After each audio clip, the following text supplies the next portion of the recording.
Hola, buenas tardes a todas y a todos. Vamos a seguir con los orígenes del ajedrez, en un nuevo paradigma que tenemos. Hoy vamos a hablar un poco sobre Grecia, porque Grecia en su momento fue considerada la cuna del ajedrez. En los poemas medievales se hablaba del ajedrez. La norma atribuía a los griegos la invención del juego. Decían que Palamedes inventó el juego combatiendo en la guerra de Troya. Tenemos hechos donde Aquiles con su amigo Áyax están pintados en jarrones tirrenos del Tirreno. La leyenda dice que Ulises odiaba a Palamedes por su imaginación y por su talento.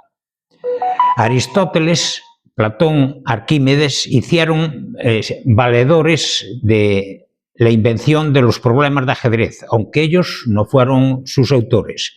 El Petella, entonces, consideran que nació en Grecia en el año 1230 a.C. De ahí pasó a Roma. El índice, Brunet y Vallet, El ajedrez, investigaciones sobre su origen, un libro publicado en el año 1890 en Barcelona por José Brunet. Vamos a dejar aquí la historia. Vamos a hablar un poco, que ayer hemos recuperado la jornada de liga que fue aplazada por los temporales, ¿no? Y los resultados fueron: Xadrez Ourense ganó a Lucena 5-1, Benchosei ganó a Chantada 4-2. Mañana Ourense se enfrenta a Marquiño de Puebla de Carimiñán, Benchosei a la Escuela de Pontevedra y Chantada se encuentra a Ferrol, un duro rival.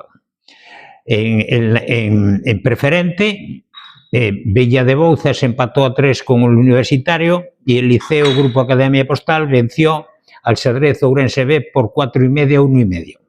Mañana Villagarcía se enfrentará al Universitario de Ourense y el Liceo será contra el Escudero Tilbe de Pontevedra. En primera división, el Universitario se enfrentará al Ateneo y el Benchosei a Jatumi.